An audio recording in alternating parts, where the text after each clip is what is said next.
إلا ما علمتنا إنك أنت العليم الحكيم. اللهم يا معلم إبراهيم علمنا، ويا مفهم سليمان فهمنا. اللهم يسر ولا تعسر، رب تمم بالخير، اللهم آمين. أما بعد، السلام عليكم ورحمة الله وبركاته. Waalaikumsalam warahmatullahi wabarakatuh.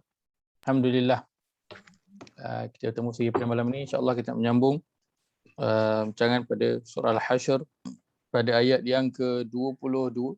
Nak baca dulu, InsyaAllah. Surah Al-Hasyr pada muka surat 548.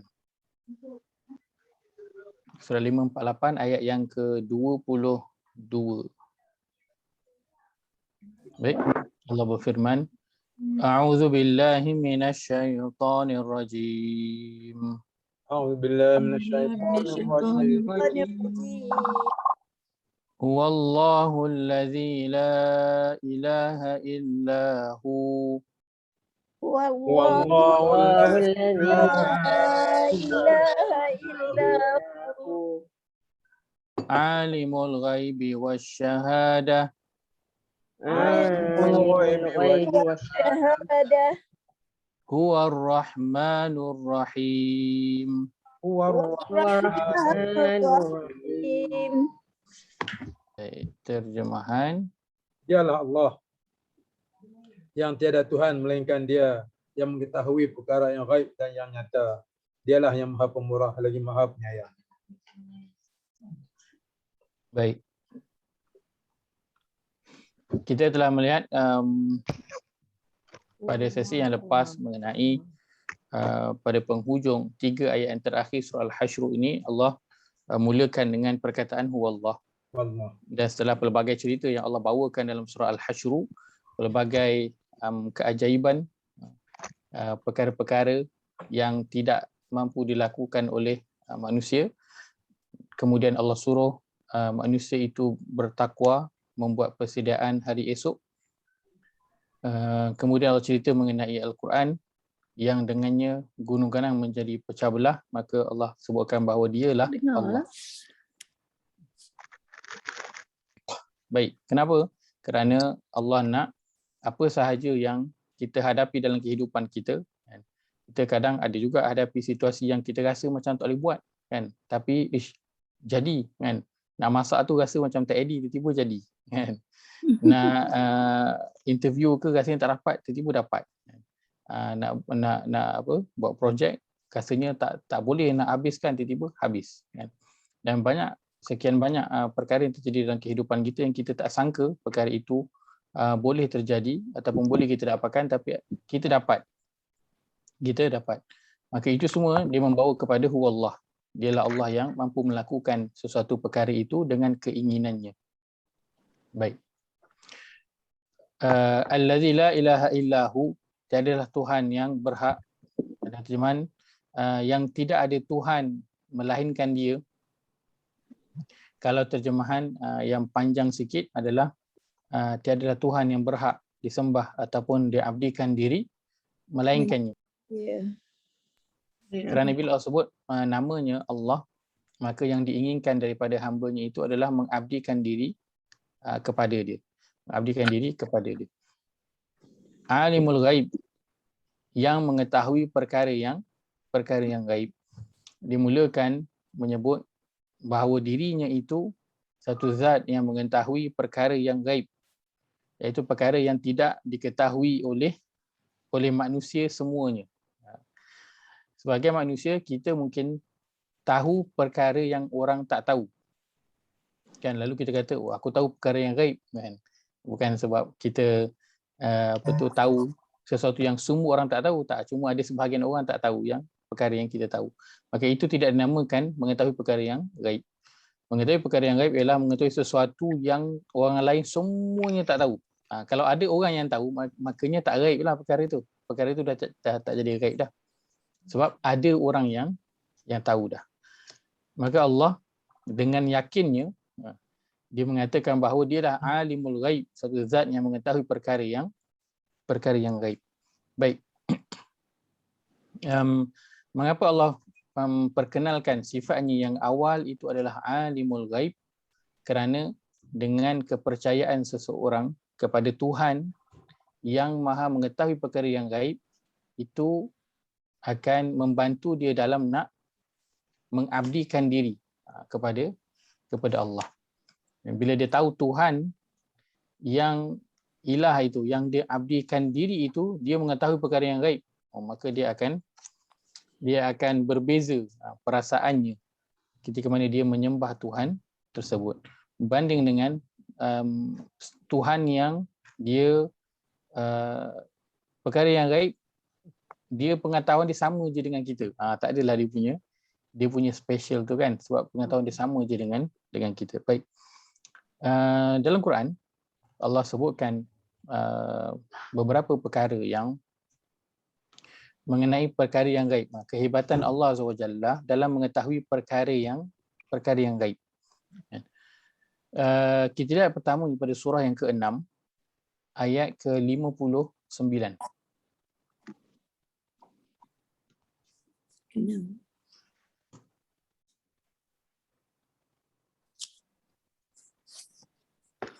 Pada muka surat 134.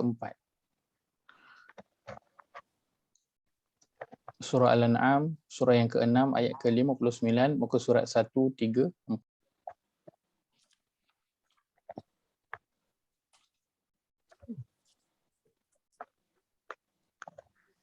Allah berfirman, A'udzu billahi minasyaitonir rajim. أعوذ بالله من الشيطان الرجيم. وعنده مفاتح الغيب لا يعلمها إلا هو. وعنده مفاتيح الغيب لا يعلمها إلا هو ويعلم ما في البر والبحر ويعلم ما ما في البر والبحر وما تسقط من ورقة إلا يعلمها ولا حبة في ظلمات الأرض ولا رطب ولا يابس إلا في كتاب مبين. وما تسقط من ورقة إلا يعلمها ولا حبة في ظلمات الأرض ولا وطأ ولا يابس إلا في كتاب مبين. Terjemahan. Pada sisi Allah jualah.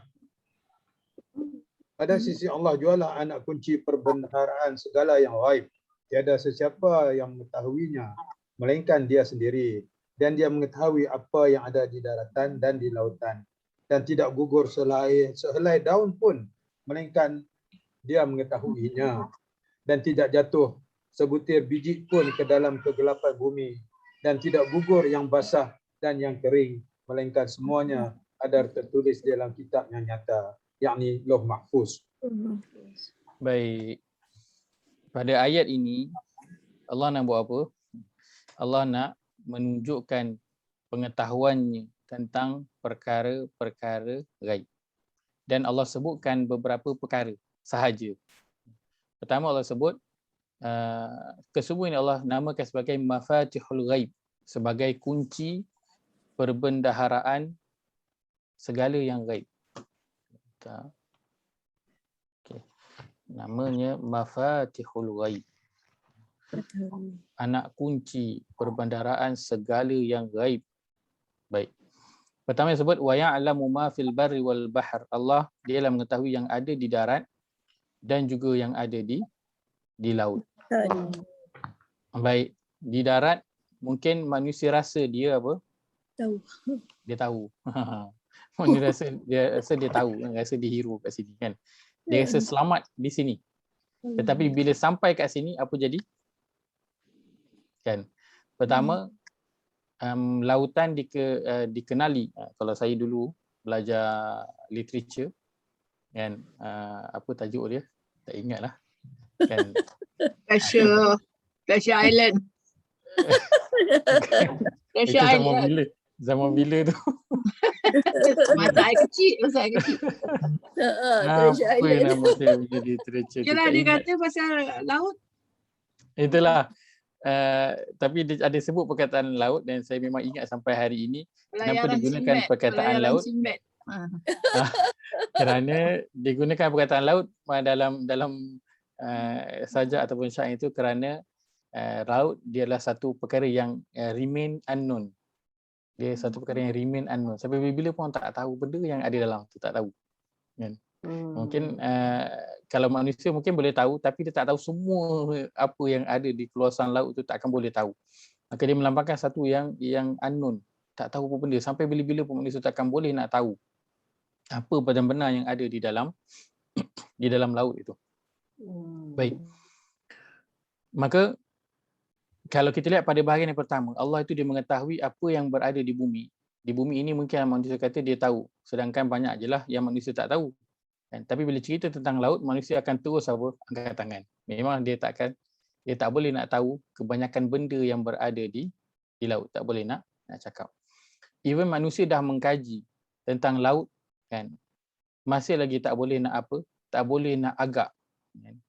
Kemana tiupan angin, contoh angin ribut monsun tu, kemana pergi arahnya, tak boleh nak agak. Kan? Dia boleh macam nak ramal tapi tak boleh nak tepat perkara tersebut. Sebab itu tsunami tak ada siapa pun yang pernah menjangkakan perkara itu akan terjadi. Lepas dah jadi barulah dekat dalam laut jadinya macam apa? Macam ada letusan dalam laut dan sebagainya. Sebelum jadi ke lepas jadi, selepas daripada jadi. Kalau tak jadi benda tu manusia tahu tak? Manusia pun tak tahu perkara tersebut. Baik. Kemudian Allah nak tunjuk lagi pengetahuan dia tentang al-ghaib. Dan wa ma tasqutu min waraqatin illa ya'lamuha. Dan ia dan tidak gugur sehelai daun pun melainkan ia mengetahuinya. Baik. Waraqatin. Ini kalau dilihat dari sudut bahasa, kan ini perkataan yang diakhiri dengan tanwin. Kategorinya apa? Isim. Baik, isim. Yang kita dah ambil adalah isim sesuatu yang tetap, teguh dan tidak berubah. Kan itu level yang pertama. Nanti kalau kita pergi nanti insya-Allah level yang kedua, kita akan masuk pada tanwin ini, dia adalah isim tapi dia ada satu lagi belakang dia yang bernama isim nakirah. Kan? Isim nakirah atau dalam bahasa Melayu, dalam bahasa Inggeris, dia adalah satu kata nama yang umum. Kita sebut indefinite. Itu isim nakirah, satu kata nama yang berbentuk umum. Maksudnya apa? Daun yang gugur ini Allah sebutkan waraqatin, maknanya umum daun tu. Bukan maksud dia bolehlah daun yang gugur tu besar daun sukun. Nampak bolehlah nampak besar. Kan? Ataupun yang gugur tu pelepah kelapa ke besar, kan? Bolehlah nampak. Tak, Allah sebut waraqatin, umum. Maksudnya daun yang besar dan juga daun yang kecil-kecil. Kan? Tengoklah kita punya pokok bunga, daun yang kecil-kecil itu semua pun Allah boleh tahu bila mana dia jatuh ke bumi. Dan Allah sebutkan secara umum. Wala habbatin, dan tidak gugur sebutir biji pun. Sebutir biji yang apa? Ratabin wala yabisin, yang basah ataupun yang kering. Fi zulumatil ard, dalam kegelapan bumi. Kecuali semuanya dah siap-siap tertulis dah. Bukan saja tahu, dah siap tulis dah. Dah siap tulis. Maksudnya, kenapa sebut dah siap tulis? Maksudnya bukan saja pasti, tapi memang pasti yang melampau-lampau punya pasti sampai siap tulis dah. Punya berani dia. Kan? Kalau cakap, kita boleh elak. Mana ada, saya tak cakap pun. Saya tersilap kot. Tapi kalau dah tulis, dia macam dah seal dah. Orang dah boleh baca. Kau tak boleh tipu lah. Dah ada bukti dah. Apa yang Allah Ta'ala tuliskan mengenai perkara yang gaib, gugurnya apa, sebutir biji benih yang basah ataupun yang kering. Kita tanam pokok, kan? Kita tanam pokok, kita siram. Tapi kita confirm tak pokok tu akan hidup? Biji benih tu akan hidup menjadi tumbuh anak pokok? Confirm ke? Tak pasti. Kita pun tak confirm. Walaupun kita siram tiap-tiap hari. Ya, Kan? betul. Dalam ke pasu kita tu nak tengok tanah tu dalam ke? Tak dalam. Tak dalam pun sikit je. Kan? Kalau mula nak semai benih tu kecil je. Kalau nak semai biji durian, polybag tinggi mana je pun. Betul. Itu pun kita tak tahu. Hidup tak hidup. Biji durian yang kita semai tu tak tahu. Tapi Allah dia tahu. Biji benih yang ada jatuh di bumi, di atas tanah, dia kering ke, dia basah, dia akan hidup ataupun tidak, itu semua dah siap tulis sudah. Bukan saja dia tahu tapi dah siap tulis.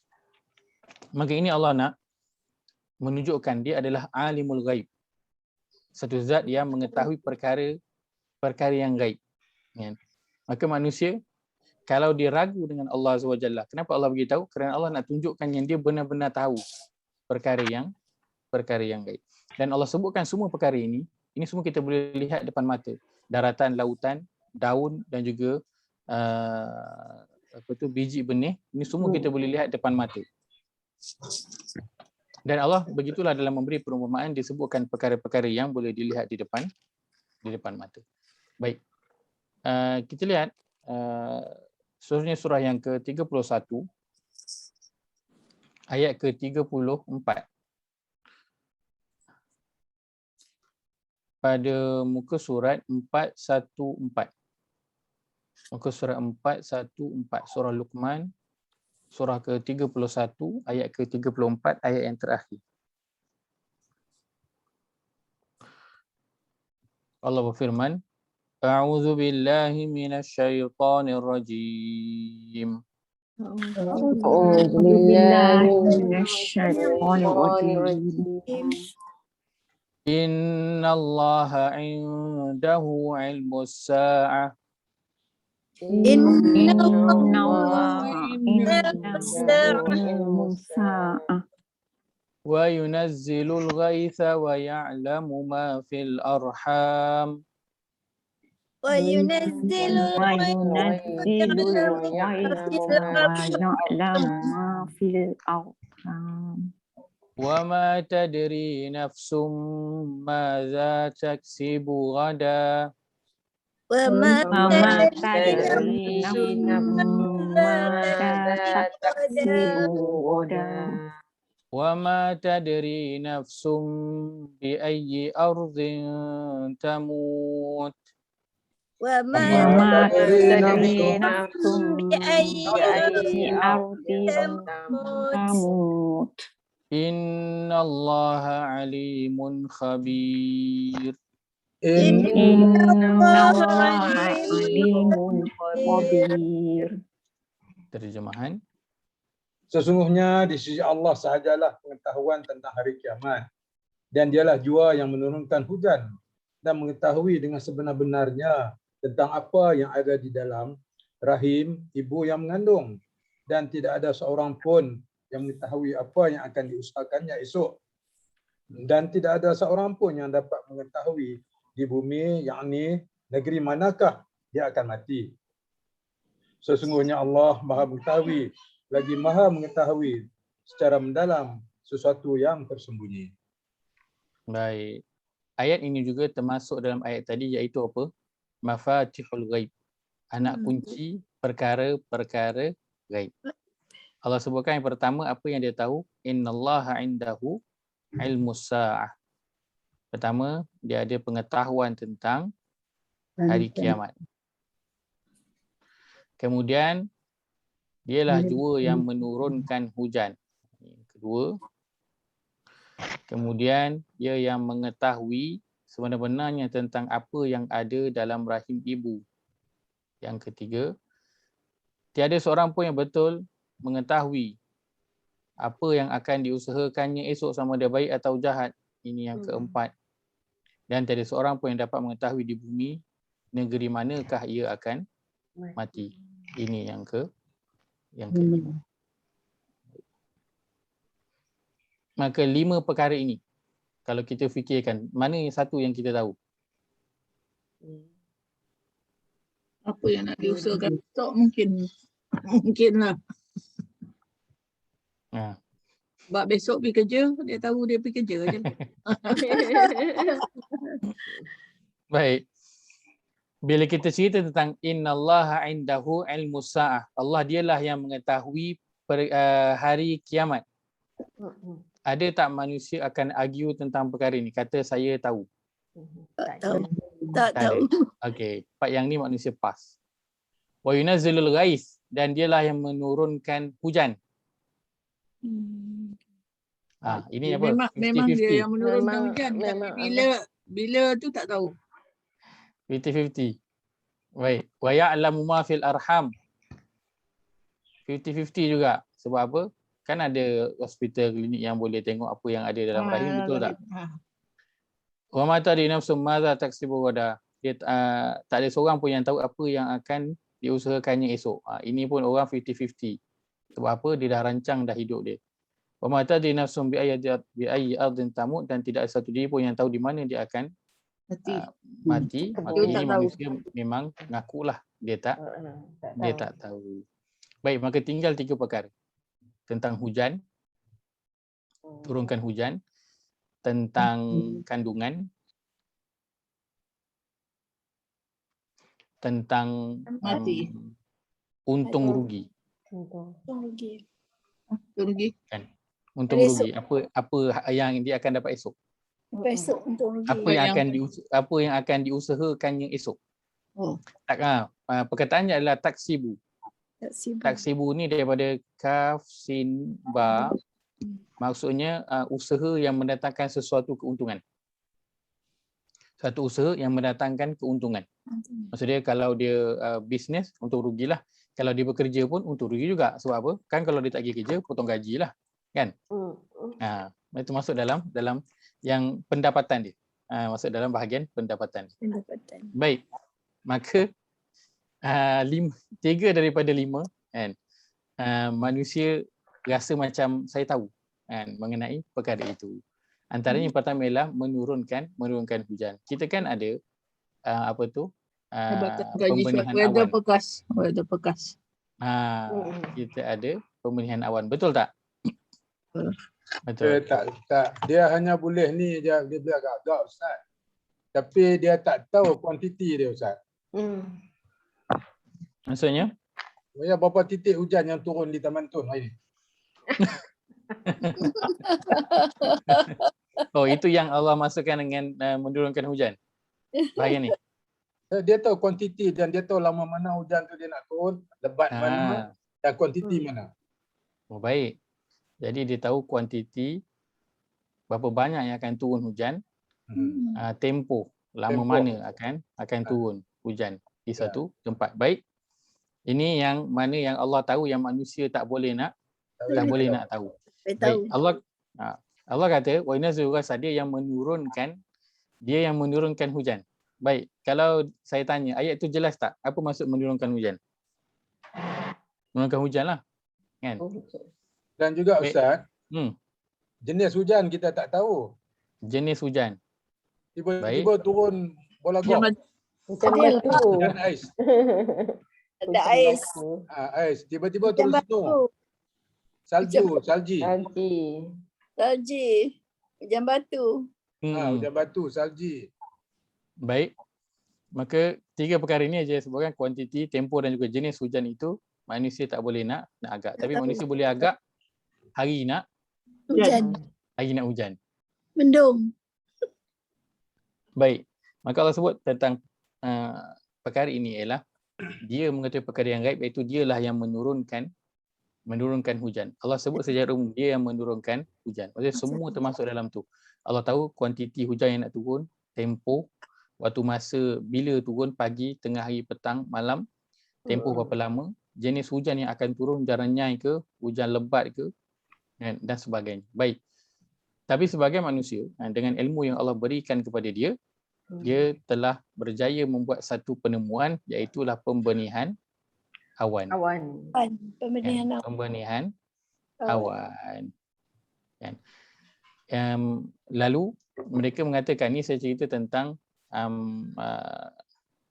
saintis orang putih lah di barat. Mereka mengatakan bahawa mereka mampu untuk menurunkan hujan. Sedangkan Allah kata itu adalah pengetahuan dia. Tapi dia kata kami tahu, kami boleh menurunkan hujan. Kenapa? Kerana dia ada teknologi pembenihan awan. Kan? Maka dia jual lah servis itu, kan? Siapa yang kepada negeri-negeri yang apa? Hujan. Yang jarang turun hujan ataupun waktu tu waktu kering, hujan tak turun. Dia offer untuk menurunkan hujan, kan? Maka dia ambil lah beberapa negeri. Dia tak ambil by daerah, dia ambil by negeri. Beberapa negeri. Kan kalau kata daerah, mungkin daerah yang di macam US tu besarlah daerah dia macam kita punya negeri kan. Kalau kata kita ambil by daerah pun besarlah, kan, besar. Kan mereka ambil by daerah. Tapi daerah yang besarlah. Dia tak ambil contoh, kalau contoh daerah Gombak yang nak buat, dia tak boleh buat daerah Gombak saja, dia kena minta persetujuan daerah lain yang sekeliling dengan daerah Gombak. Kan untuk bersetuju juga untuk buat pembenihan awan. Maka antara syarat yang mereka letakkan ialah bila dah bayar, mereka akan buat pembenihan awan, dan jika hujan turun pada salah satu daerah yang dah dipersetujui, maka telah selesailah mereka punya kerja. Job tu kira settle. Job tu kira settle. Maka orang bayar, dia buat pembenihan awan dan hujan turun. Contoh kita ada daerah apa? Daerah Hulu Langat ada, kan? Daerah apa lagi keliling tu? Saya pun tak ingat. Hulu Langat, Kuala Langat, katakanlah berapa daerah yang ada kan. Tiba-tiba hujan turun dekat Ampang saja. Kat Gombak tak turun. Dekat sebelah dia Selayang, Batu Cape tak turun. Bawa ke KL tak turun. Yang turun dekat Ampang saja. Ampang pun tak semua, ada sebahagian tempat saja dekat Ampang. Kan? Dekat Ampang, katakan dekat Ampang Point tu dia turun. Dekat KPJ tu kan. Dia turun kat kawasan situ je. Kan? Kawasan Ampang Hilir dalam-dalam semua tak ada. Tak turun. Baik, maka orang yang dah bayar, daerah lain yang dah bayar, tak puas hatilah. Kan? Dia bayar amount yang sama, tapi hujan tak turun kat tempat dia. Buat beberapa kali tak turun. Turun dekat daerah lain, belah dia tak turun. Maka dia bawa kes ke mahkamah nak saman. Dan akhirnya tak boleh. Sebab apa? Sebab dalam perjanjian, kalau kata hujan turun saja, settle. Dah selesai bahagian dia orang punya, job tu dah kira selesai. Walaupun tak turun dekat semua daerah, turun dekat salah satu daripada beberapa daerah tu pun dah dikira, dah kira jadi dah. Baik. Maka manusia menganggap bahawa mereka mampu menurunkan hujan. Adil ke macam tu? Itu ke maksudnya mampu menurunkan hujan? Tak. Itu tak masuklah. Kalau dia mampu betul-betul menurunkan hujan, dia boleh decide betul-betul kat mana dia nak turunkan hujan. Betul. Dia kata nak turunkan hujan dekat daerah Bangi, nak turun kat Bangi. Kan, nak turun dekat Bangi section berapa. Dia boleh decide hujan akan turun dekat situ. Pukul berapa dia boleh decide. Kalau kata tak pukul berapa pun paling tidak dia boleh estimate dah tempat tu kat situ akan turun. Tapi tempat dia tak boleh nak tentukan, apatah lagi nak tentukan kuantiti, jenis hujan, tempoh, masa, dia tak boleh nak tentukan langsung. Lalu di manusia mendakwa bahawa dia boleh menurunkan hujan. Pelik tak? Pelik. Kenapa? Kerana manusia cuba nak buat perkara yang Allah kata dia sahaja yang boleh buat. Dia sahaja yang boleh buat. Kita buat pembenihan awan, adakah setiap kali jadi? Tak jadi. Bergantung dengan apa? Adakah anytime saja saya nak buat pembenihan awan boleh naik? Tak. Dia kena fikir dulu awan yang ada ke atas tu tebal mana, boleh tampung tak, boleh tak dia nanti menghasilkan air dan sebagainya. Banyak calculation yang kena buat sebelum nak pergi buat pembenihan awan. Dan itu pun masih lagi belum confirm hujan akan turun. Tapi manusia menyangka bahawa mereka mampu untuk menurunkan hujan. Maka layak tak manusia kata saya boleh nak menurunkan hujan? Tak layak. Tak layak langsung. Tak layak. Maka Allah benar dalam mendakwa bahawa dialah saja yang mampu untuk menurunkan hujan. Itu dalam pengetahuan gaib dia. Dia saja yang boleh buat. Wa ya'lamu fil arham, manusia kata dia tahu tentang apa yang berada di dalam kandungan. Kandungan. Pada bulan yang keberapa boleh detect mengandung? Minggu yang keberapa? Yang kedua. Seawal minggu yang kedua. Betul? Wajah ya ingat lagi, masya-Allah. Awal minggu yang kedua boleh detect kan. Dan alhamdulillah isteri saya baru saja buat pregnancy test yang tadi, alhamdulillah positif kan. Alhamdulillah positif. Alhamdulillah. Tapi adakah manusia mengetahui apa yang berada dalam kandungan? Tak, cuma tahu mengandung. Lelaki perempuan tahu tak? Tak. Belum. Tak tahu. Usia sebenar tahu tak? Tak tahu. Belum. Berat berapa? Tak tahu. Adakah akan Ah. sihat, nombor dan sebagainya, semua itu manusia tak tahu. Tak Manusia tahu. kata dia tahu tentang kandungan. Sebab apa? Dia boleh detect daripada usia 2 minggu kandungan dah boleh tahu yang dia itu mengandung. Lalu manusia kata, oh, kita tahu tentang apa yang berada di dalam rahim. Baik. Kalau kita tengok dalam hadis, pernah dengar tak hadis yang Nabi SAW sebutkan mengenai janin bila sampai umur 40 hari, maka Allah akan perintahkan kepada malaikat untuk tiupkan roh kepada dia. Lalu dituliskan untuk dia rezeki dia, tempat kembali dia. Pernah dengar tak hadis tu? Pernah dengar. Baik, kalau kata malaikat tahu tentang al-arham, apa yang berada di dalam kandungan, manusia 2 minggu.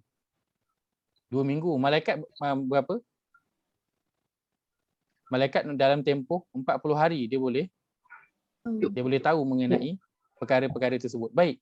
Maka tang mana yang kan tadi kita sebutkan, bila kita kata perkara yang gaib, maksudnya tak ada siapa yang tahu, betul tak? Betul. Kalau ada orang yang tahu, dia tak jadi perkara gaib lah, betul tak? Maka tang mana yang Allah saja yang tahu?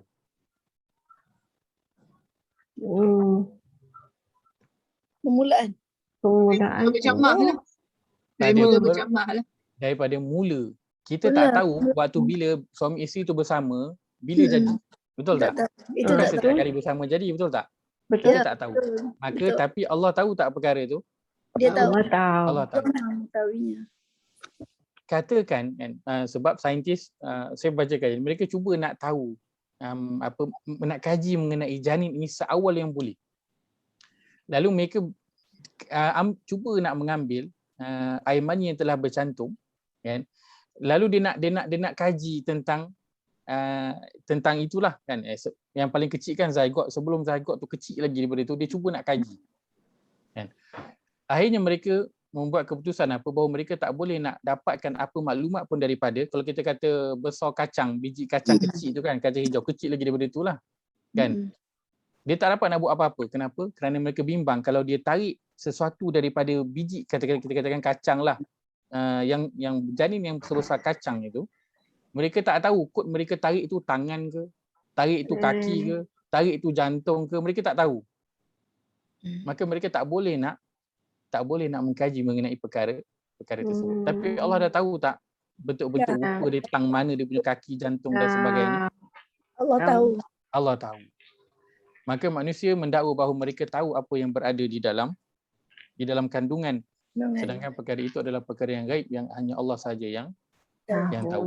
Maka manusia hanya boleh kata apa? Kami tahu sebahagian apa yang berada di dalam kandungan.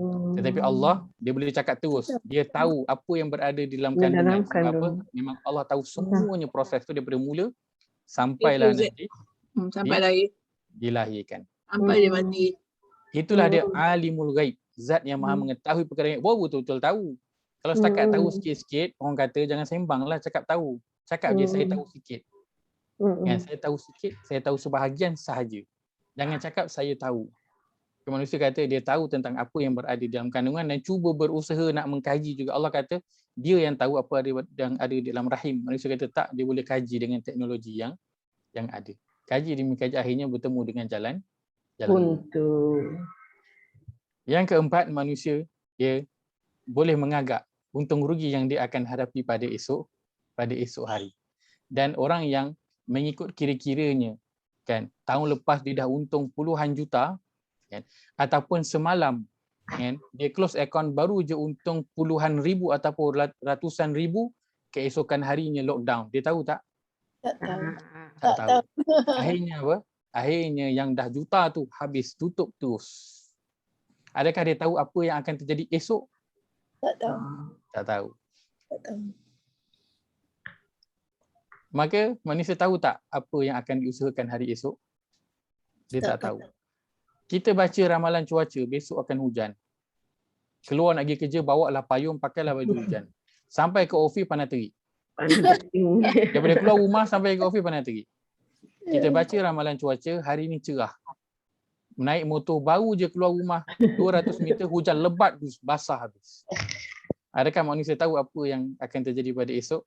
Tak tahu. Manusia tak tahu. Tapi manusia menyangka bahawa dia tahu apa yang akan jadi pada esok hari. Apa yang akan dia dapat. Itu adalah sangkaan manusia. Sedangkan Allah tahu itu adalah anak kunci perbendaharaan perkara gaib yang tidak ada yang tahu kecuali hanya Allah Azza wa Jalla sahaja.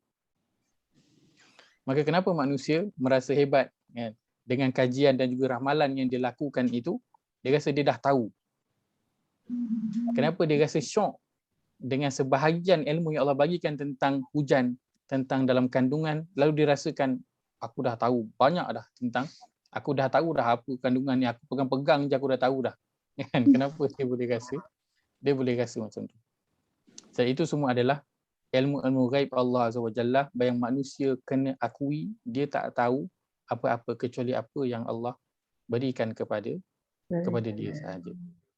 Bila sampai tang mati kat mana, manusia memang tak tahulah sebab dia tak ada kuasa. Kenapa bila kita baca ayat dan setiap diri itu tak tahu di bumi mana dia akan mati, lalu kita terus angkat tangan, betul kita tak tahu. Engkau saja yang tahu ya Allah. Tapi bila cerita tentang manusia tak tahu apa yang untung rugi esok yang dia akan dapat, dia tak, kita boleh tahu. Kan? Menurunkan hujan, tak, kita boleh turunkan hujan. Tahu tentang kandungan, tak, kita boleh tahu dalam kandungan. Kenapa dia tidak berserah 100% angkat tangan, ya Allah, kami memang tak tahu. Yang hanya tahu secara keseluruhannya adalah Engkau sahaja, ya Allah. Kenapa dia berbeza-beza, sedangkan 5 perkara ini Allah sebutkan itu semua adalah mafatihul ghaib, hanya Allah sahaja yang tahu. Baik. Manusia tentang hari kiamat dia boleh kajilah pelbagai teori konspirasi berapa banyak pun yang dia nak, tapi akhirnya nanti kan, ada tak sesiapa yang berani mengatakan bila akan terjadinya hari kiamat? Tak Tidak ada siapa yang berani nak mengatakan bahawa dia tahu bila terjadinya hari kiamat. Baik, maka kita tahu apa-apa tak? Kita tahu tak perkara yang gaib? Kita tak tahu. Maka layak tak Allah mengelarkan diri sebagai alimul ghaibi, zat yang mengetahui perkara yang gaib? Layak. Sangat layak. Dia yang tahu. Dan Allah pada ayat-ayat yang banyak dalam Al-Quran, Allah membuktikan pengetahuan dia tentang perkara yang gaib yang manusia kena akui, kena duduk fikir dan tengok. Supaya dia kenal bahawa Tuhan itu adalah Tuhan yang alimul ghaib, benar-benar maha mengetahui perkara yang gaib. Baik. Ya saya. Adakah itu sama dengan ayat dalam surah Sajadah? bukan? Innal ladzina amanu wa amilus solihati kanat lahum jannatul firdausi nuzula, kan? Kan lepas itu dia kata ayat selepas itu Ustaz, yang dia Qul kata law kana al-bahru, ayat mana katanya seandainya air laut itu dijadikan tinta, maka ditambahkan lagi sebanyak berapa kali? 7 kali ke Ustaz? 7, betul. Pun tak habis ilmu Allah. Yang kita nak kena belajar atau yang kita tak tahu tak habis. Yang dia tahu Betul. pun dia tak boleh nak buat. 7 kali tambah air laut Ustaz, jadi dakwat. Gila. Betul. Quran tulis. Maka yang manusia nak kena beri perhatian adalah berapa banyak yang dia tak tahu. Ya. Bukan dia rasa berapa, tapi manusia rasa banyak yang dia tahu. Ya. Sebab tu dia rasa syok.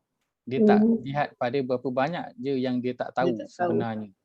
Dia lihat berapa banyak yang dia tahu. Sebab tu dia rasa seronok lah. Dia rasa ada ilmu. Kan kerana dia tak lihat berapa banyak perkara yang dia tidak tahu. Ustaz, macam mana pula ayat ni dikaitkan dengan huwa rahmanur rahim tu? Baik. Dia alimul ghaib, lepas tu huwa rahmanur rahim. Baik. Dia alimul ghaib wasyahadah. Kalau kita nak kaitkan terus, apa yang boleh kita kaitkan dengan bila Allah kata dialah yang maha pemurah, yang maha penyayang?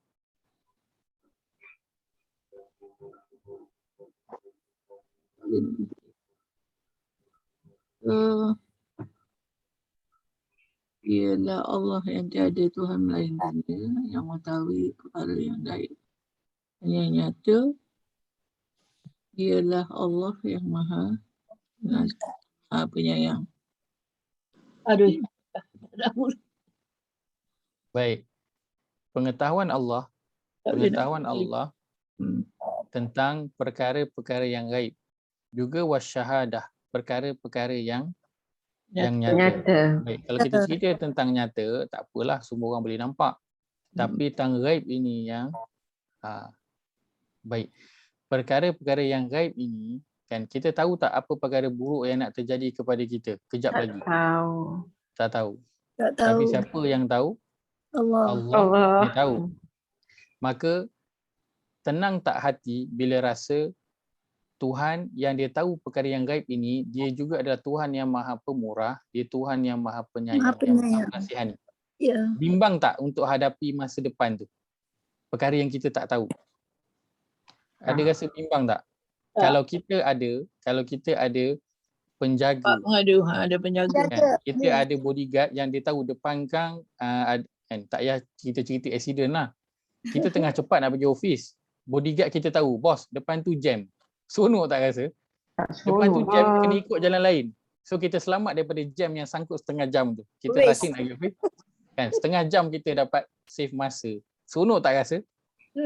Seronok lah rasa. Kan? Ya.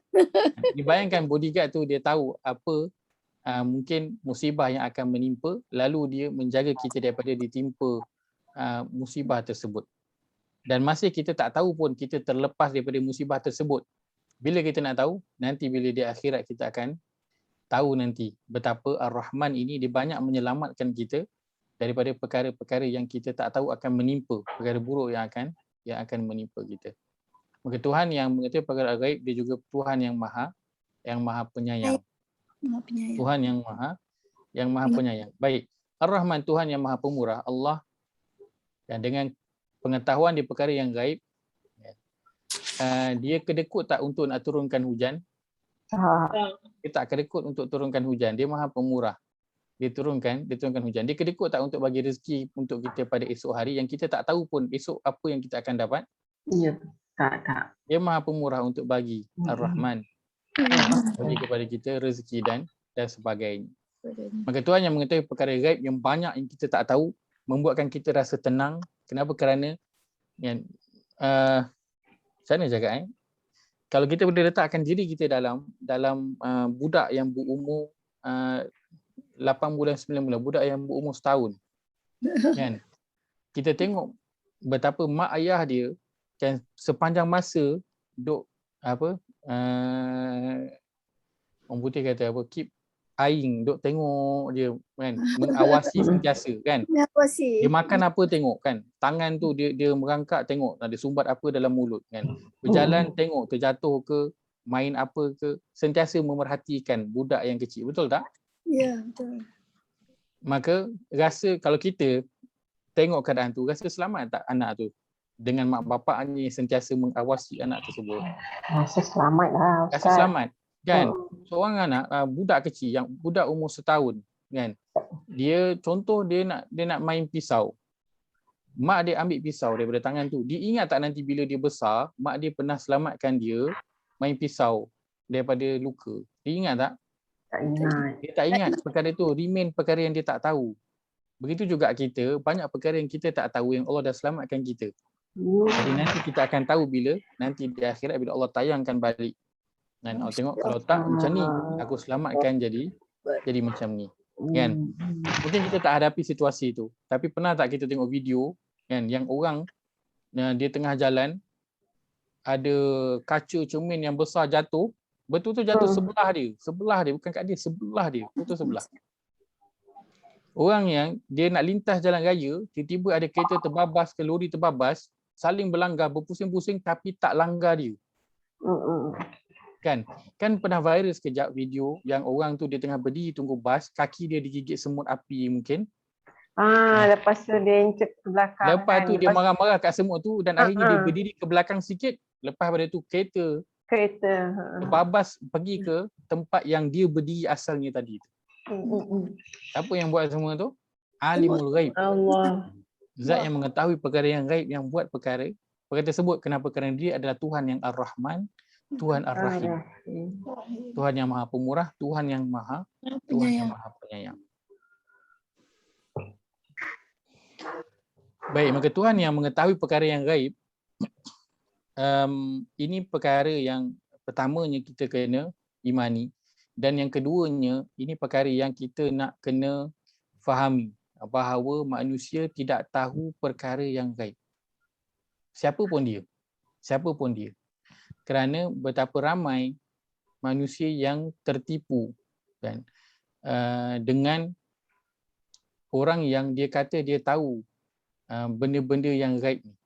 Dia tahu benda-benda yang gaib. Kita di Nusantara ni memang famous lah dengan benda-benda ni lah kan. Dengan Tok Bomoh ke apa, hatta kalau sekarang ni guna gelaran ustaz pun kan, dia tahu benda-benda yang nak jadi nanti. Ataupun datang tu tak payah cerita lah, dia tahu dah. Kan, dia macam Nujum 4 belalang. Tak payahlah Tok Ketua ceritakan, semua saya telah mengetahui. Kan. Tak Dia tahu boleh. saya dah. Piramli kan, bijak dia nak menunjukkan realiti masyarakat Melayu ketika itu. Kan. You kan. Adakah betul Tok Bomoh tu tahu? Tak tahu. Tak tahu. Kan datang birang awal dah dia dah tahu perkara itu kan. Memang dah kambing 2 ekor dengan lembu 2 ekor tu dah siap-siap ada tambat dekat bawah pokok dekat dengan jambatan. Ingat tu. Maka perkara yang kita nak kena ambil perhatian ialah tolong jangan percaya kepada orang yang dia kata dia tahu perkara yang gaib walaupun siapa dia. Kan? Kita kata dia bomoh ke, dia tok guru ke, dia ustaz ke, dia siapa pun, kalau dia kata dia tahu perkara yang manusia yang gaib yang sepatutnya manusia tak tahu, maka kita tak boleh mempercayai dia. Walaupun betul dia kata tu benda tu betul Ustaz. Oh, dia tahu. Saya datang tu saya belum cerita masalah tu tapi dia sebut tu memang betul, itu dah dia. Kan, dia cerita tentang kawan saya kan yang dia tak kenal pun tapi dia boleh sebut tentang si fulan dan si fulan. Kan? Maka Allah kata dia yang mengetahui perkara yang gaib, manusia itu tidak mengetahui. Maka macam mana orang tu boleh tahu? Sudah tentu dia adalah atas bantuan Allah. Ini adalah atas bantuan kan. Antaranya dia adalah atas bantuan syaitan. Syaitan. Dia adalah atas bantuan syaitan. Syaitan. Betul saya kata jangan percaya. Yang kalau Allah yang beritahu percayalah. Kena percayalah. Tapi kebanyakan adalah atas bantuan syaitan. Walaupun dia kata dia tak ada pun guna apa benda ke, dia tak ada guna. Kan? Dia macam ada insting, dia macam ada boleh dengar ada suara-suara yang bagi tahu. Itu adalah suara siapa? Syaitan. Suara syaitan. Ilham yang dia datang, yang dia rasa insting tu datang daripada mana? Datang daripada syaitan. Syaitan. Baik. Kita pernah dengar tak kisah seorang yang abid, seorang yang kerjanya beribadah, dia duduk kat hujung kampung, dia seorang je rumah kat situ. Kerja dia beribadah sahaja. Lalu datang pada dia seorang perempuan. Ingat tak? Yang duduk tengok dia macam apa? Perempuan tu perempuan yang cantik dekat kampung tu. Kemudian dia kata dia ni setiap orang kalau tengok dia boleh terpikat dan dia boleh memikat sesiapa pun. Lalu kawan-kawan dia cabar, kau pergi dekat hujung kampung tu ada seorang abid yang ahli ibadah, kau try goda dia. Dia kata senang. Lalu dia pun pergi ke rumah lelaki tersebut, kan dia duduk di belakang. Lelaki tu bila solat, rajin solat lagi tu, dia tengok belakang ada perempuan tu, dia buat tak tahu. Dia teruskan solat. Lama keadaan itu begitu. Perempuan tu duduk, lelaki tu tanya apa pun tak. Dia biar je. Tiba-tiba kan, suatu hari lelaki itu terdetik nak tanya apa kau buat kat sini. Mula dengan itu. Dan akhirnya kisahnya panjang, bersambunglah conversation demi conversation dan sebagainya, dan apa kan. Akhirnya ahli ibadah itu berzina dengan wanita tersebut, lalu dia bunuh wanita tersebut. Pernah dengar tak cerita ni? Tak pernah. Saya yakin pernah dengar. Cerita ni memang orang memang ustaz-ustaz rajin cerita. Rasa pernah. Dia bunuh wanita tu dan dia tanam wanita tersebut. Kan? Orang pun tak ada siapa yang tahu sebab rumah dia memang ujung nun, memang tak ada siapa pernah pergi pun rumah dia. Orang tak ada berurusan dengan dia pun. Memang siapa tak ada pergi pun rumah dia. Dia duduk seorang je. Baik, akhirnya dia berakhir dengan dia membunuh wanita tersebut. Kan? Maaf, sebelum daripada dia bunuh, setelah dia berzina dengan wanita tersebut, kan, dia sedar dia telah melakukan kesalahan. Kemudian dia bimbang wanita itu akan memberitahu kepada orang kampung. So terjejaslah dia ahli ibadah, orang dah kenal dia orang baik, terjejas nama dia. Maka syaitan bisikkan kepada dia, bagi ilham, kau bunuh je dia, orang bukan tahu pun. Lalu lelaki itu membunuh wanita tersebut dan lelaki itu mendapat ilham, suruh tanam. Maka dia tanamlah, dia bunuh dan dia tanam wanita itu di satu tempat. Baik, setelah berapa lama kan wanita tu tak balik, dia ada abang-abang adik-beradik dia lah. Abang-abang dia tertanya-tanya dan tak tahu kat mana wanita tersebut. Memang tak tahu langsung. Baik. Kebetulan satu malam salah seorang abang dia tidur dan bermimpi bahawa ada orang datang bagi tahu adik engkau telah dibunuh dan ditanam di tempat sekian-sekian. Datang dalam mimpi. Besok dia bangun, dia cakap kat adik-beradik dia yang lain, dia orang pergi ke tempat itu dan memang ia jumpa adik dia, adik perempuan dia ditanam di situ. Dan dalam mimpi itu pun bagi tahu yang buat itu adalah ahli ibadah tersebut. Lepas dia jumpa, dia pergi jumpa ahli ibadah tu dan memang betul perkara-perkara tersebut. Siapa yang bagi tahu abang dia yang mimpi, abang dia itu melalui mimpi? Siapa yang bagi tahu? Syaitan yang bagi tahu. Syaitan datang melalui mimpi untuk bagi tahu. Kenapa? Kerana manusia tak tahu perkara yang gaib. Manusia tak tahu, tapi syaitan tahu tak? Syaitan boleh tahu. Tapi perkara yang gaib yang berada di bumi, di langit syaitan tak tahu. Dulu syaitan mencuri dengar berita daripada langit. Sebab itu kita baca dalam surah Al-Mulk, kita baca apa? Surah Al-Mulk, awal surah Al-Mulk tu. Tabarakalladzi. Baik. Ayat yang kelima. Walaqad zayyana samaa'a dunya bimasabiha wa ja'alnaha rujuman lisyayatin. Wa atanna lahum 'adzabas sa'id. Terjemahan dia apa? Dan demi sesungguhnya kami telah menghiasi langit yang dekat pada penglihatan penduduk bumi dengan bintang-bintang. Dan kami jadikan bintang-bintang itu punca rejaman terhadap syaitan-syaitan. Kenapa syaitan akan rejam dengan bintang? Sebab dulu syaitan dia suka mencuri dengar berita di langit. Lalu bila dia datang, dia kena rejam dengan bintang-bintang tu. Maka sebab itu dia tak pergi dah langit. Sebab tahu kalau pergi je mesti kena rejam dengan bintang. Sebab itu ayat Quran sebut rujuman lisyayatin. Sebab dia suka duk pergi dengar berita-berita di langit. Curi dengar. Suka curi dengar. Sebab tu kalau siapa suka curi dengar orang punya cakap kan, itu memang kerja syaitan. Kerja syaitan, betul tak? Dan berapa banyak conversation, private conversation, telefon yang tersebar akhirnya menjadikan apa? Huru-hara, betul tak? Permusuhan antara orang, betul tak? Bukankah itu matlamat syaitan yang membuatkan manusia bermusuh? Baik. Maka yang bagi tahu abang perempuan itu adalah syaitan datang dalam mimpi kerana syaitan tahu perkara yang manusia tak tahu. Sebab apa? Syaitan dia bukan tahu pun. Dia ada waktu lelaki ahli ibadah tu pergi bunuh perempuan tu. Dia pun yang membisikkan idea bagi ilham dekat ahli ibadah itu. Sebab tu dia tahu. Bukanlah dia tahu perkara gaib pun. Tak, memang dia ada ketika itu. Itu kelebihan syaitan. Dia boleh kan berada di mana-mana. Mana sahaja. Bukan kerana dia tahu perkara yang gaib. Tak. Maka sebab itu saya katakan, apa sahaja yang kalau orang tu didakwa dia boleh tahu perkara yang gaib, maka itu datang daripada syaitan. Biarlah dia kata itu insting Ustaz. Itu tiba-tiba je dengar suara. Saya tak tahu Ustaz, saya dengar suara. Betul. Itu suara daripada syaitan. Suara daripada syaitan. Dia itu sakit, dia kena pergi berubat. Dia yang kena pergi berubat. Bukan kita selalu pergi nak berubat dengan orang yang macam ni, betul tak? Ya. Sebab tu sakit, kita pergi nak halau jin, pergi jumpa orang macam ni, akhirnya sakit tu tak hilang. Sebab apa? Kita pergi jumpa dengan geng sama geng. Mana nak elok? Memang takkan elok lah benda tu. Sebab tu kalau jumpa daripada seorang ustaz, seorang bomo ke seorang bomo, tak habis-habis. Akhirnya seorang tu akan kena bergantung dengan bomo dan juga ustaz tu seumur hidup dia. Betul tak? Tak hilang. Sebab apa? Ada. Walaupun dibacakan ayat-ayat Quran, tetapi dia bergantung dengan, dia kata insting dan juga bisikan-bisikan itu, maka itu datangnya daripada syaitan. Saya agak berani dan agak tegas dalam perkara ini kerana ia melibatkan apa? Melibatkan hal akidah. Melibatkan hal akidah. Ia melibatkan hal tauhid yang boleh menyebabkan seorang itu jatuh kepada syirik dan mengeluarkan dia daripada Islam. Dan ya saya. Dia kata jin Islam Ustaz. Yang bantu dia jin Islam. Contoh jin Ustaz. Islam tidak akan buat perkara yang salah, yang dilarang oleh Allah SWT. Sebab dia pun dah Islam.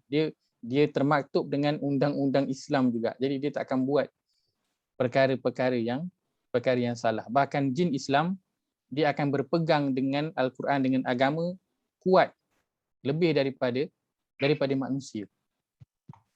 Bukankah Allah sebutkan dalam surah Jin, Allah sebut dalam surah Al-Ahqaf, Allah sebut ada satu grup jin yang dengan Nabi baca Quran. Waktu dengar baca Quran tu dia buat apa? Dia suruh orang lain semua diam. Dengar bacaan ini. Lepas habis dengar tu dia buat apa? Adakah dia okey lepas dengar tu dah? Apa yang dia buat? Dia pergi balik dekat kaum dia. Dia pergi balik dekat kaum dia. Qala ya kaum, wahai kaumku iaitu jin. Aku dengar satu perkataan yang sangat takjub. Iaitulah Al-Quran. Dia akan memberi hidayah.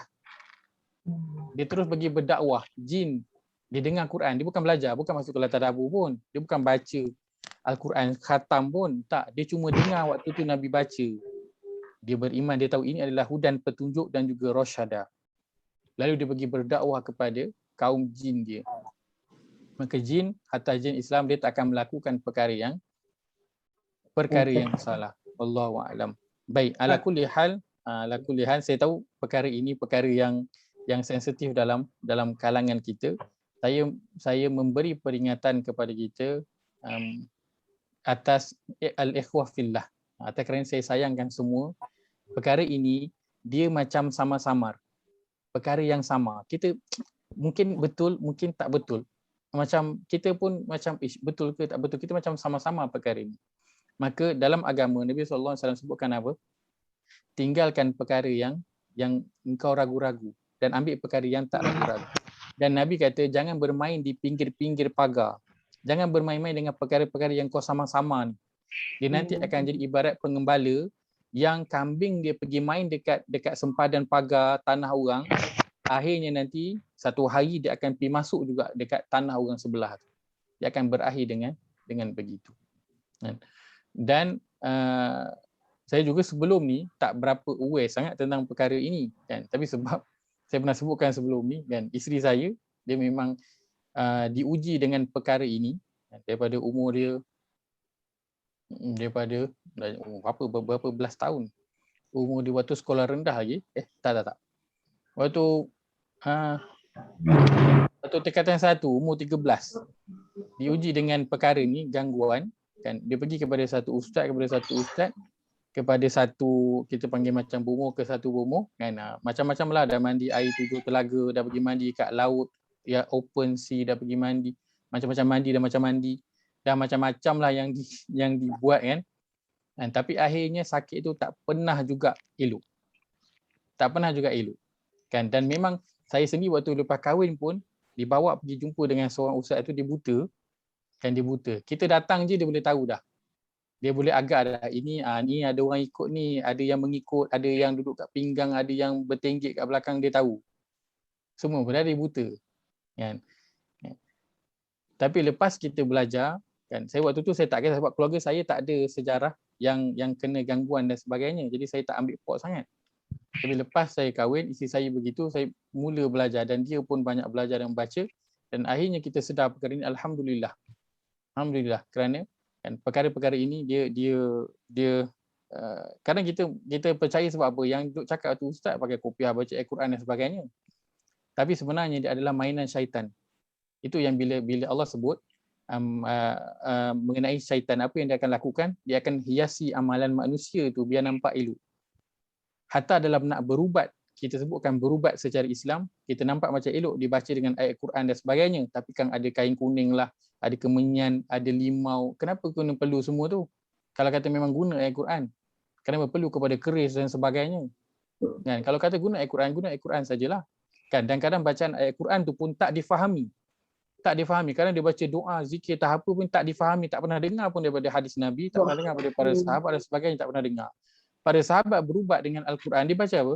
Baca Al-Fatihah je, direct. Ada tak dia baca doa-doa ataupun apa-apa perkara yang lain sebagainya? Tak ada, dia baca direct sahaja. Dan itu yang Nabi SAW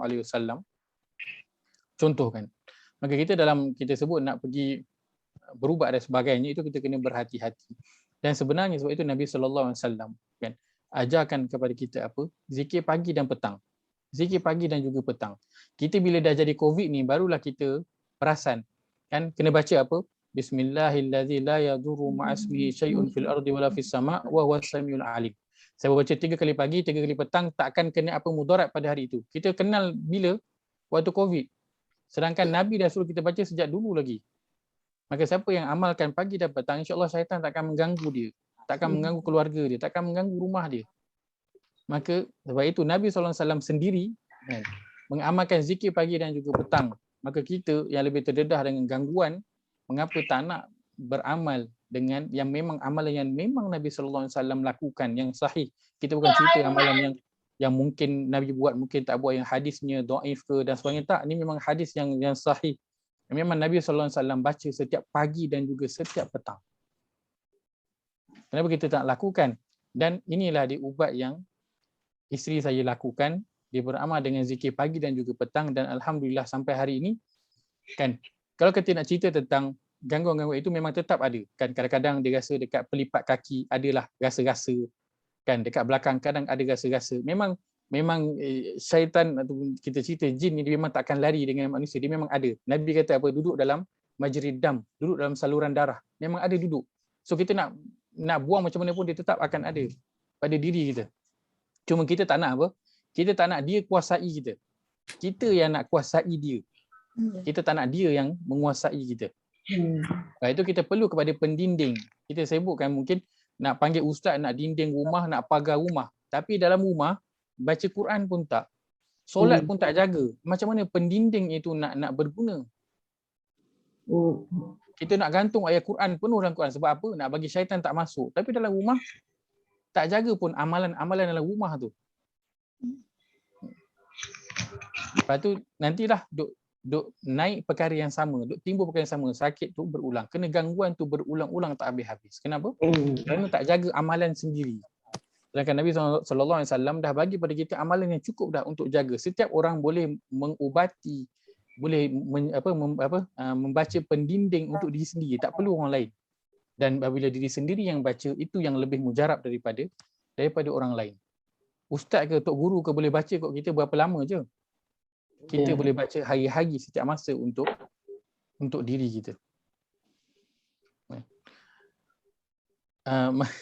Ustaz boleh tanya sikit Ustaz? Banyak Masa- ada lain ni. Dan tadi Ustaz cakap pasal abid yang buat suka ibadat tu yang digoda oleh perempuan tu kan.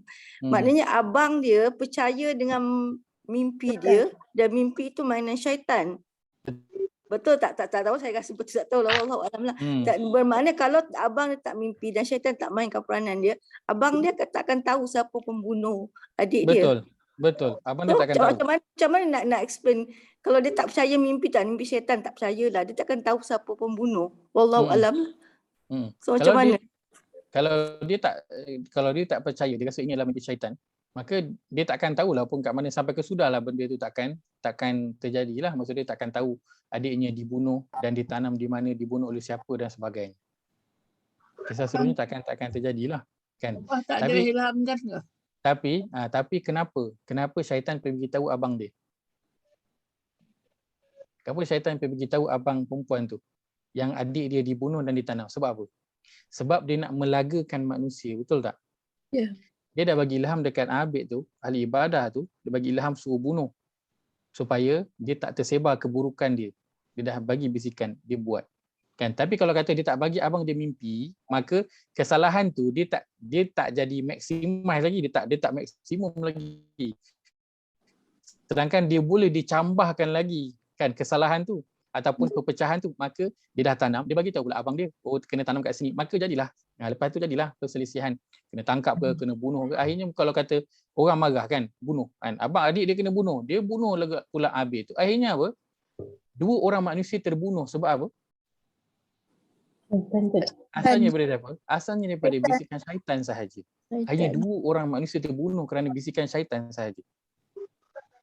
Dan berapa banyak orang yang bersangka buruk. Sebab apa? Dengan orang yang sebab bisikan syaitan. Kadang kita first time jumpa orang tu. Tapi aku rasa Mamat ni poyo. Mamat ni aku rasa dia ni nakkan duit aku je. Dia ni kawan dengan aku sebab aku ada kereta. Dia nak tumpang aku. Senang dia nak ke mana-mana. Siapa yang bagi benda tu? Syaitan. Syaitan. Padahal kita itulah first time pun jumpa orang tu. Tapi bisikan tu datangnya daripada syaitan. Maka sebab itu kalau kita tengok orang-orang yang nak bunuh diri dan ada sakit mental, kenapa? Dia cakap dia dengar apa? Bisikan. Dengar bisikan-bisikan. Itu datangnya daripada syaitan lah. Itu sampai buatkan orang tu apa? Membunuh diri. Ada yang bunuh ahli keluarga, bunuh isteri, bunuh anak. Sebabkan apa? Sebabkan bisikan sahaja. Sebabkan bisikan. Datangnya daripada siapa? Datang daripada syaitan. Okay. Inilah kan yang dalam surah Al-Falaq kita baca apa?